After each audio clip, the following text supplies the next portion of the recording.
Here with Joe Sartiano. He was a punter here at West Point, class of 1984. Joe, just talk about what it was like playing football here at West Point. Playing football at West Point is one of the highlights of my life.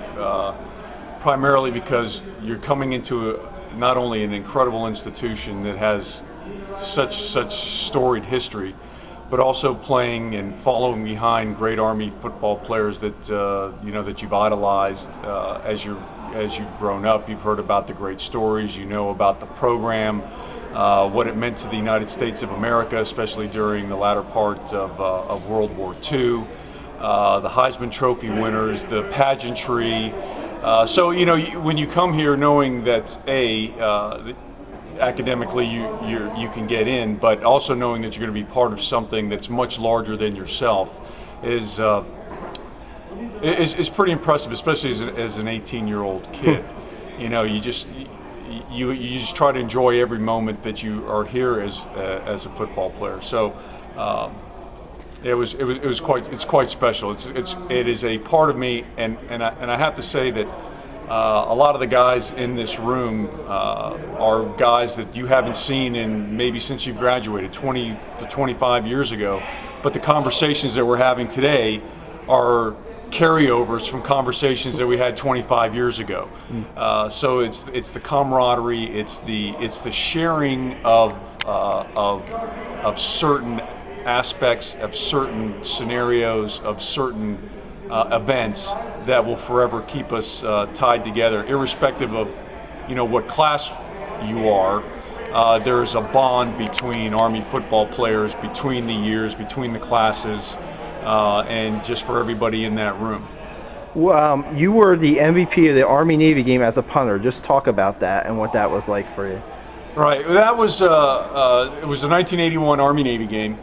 Navy was a 28 or 31 point favorite. They were 7-3, going to play Ohio State in the Independence Bowl.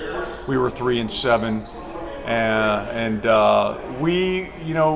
we played an incredible game. The team, both offensively and defensively, played an absolutely incredible football game, and it just happened that some of my classmates are walking by giving me a once over, but my contribution to the game was that I was able to keep Navy pinned down deep in their own territory when we had the punt. I think out of the 5 punts I had that game, 3 were downed inside the 5-yard line. So Navy was operating out of a hole, which therefore made it a little bit easier for our defense because they had to march the whole 9 yards. So without a doubt, that was being the MVP of anything is quite a highlight. But to be the MVP of the Army-Navy game as a punter, without a doubt, was the highlight of my 4 years. Now,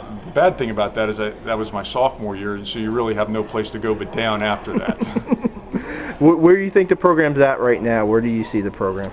Well, as obviously as an Army football fan, and I've watched it closely, obviously since the 1980s, it's taking the right steps. You can see it in the performance of the cadets on the football field on Saturdays. You can see it when you talk to the cadets, the Army football players, their attitudes. The coaching staff understands, and I think the entire institution, and it's not just the Army football program, it's the institution that is taking the right steps necessary to ensure that Army football is competitive and wins games. I mean, when it comes down to it, we all want to see Army win football games. As graduates, do we expect Army to contend for a national championship every year? Probably not. Do we expect them to be competitive? Yes. Do we want them to have a winning record? Yes. So, based on the steps that Coach Ellerson, Colonel Ellerson, interesting story. Coach Ellerson's brother, Colonel Ellerson, was my regimental TAC when I was a cadet. So, excuse me on that one. I think the steps that are being taken by the program and the institution are are in fact the right ones to be taken. Interestingly, there's a book written. It's called Army Football 1945, and it talks about the building of the undefeated Army football teams in 45 and 46.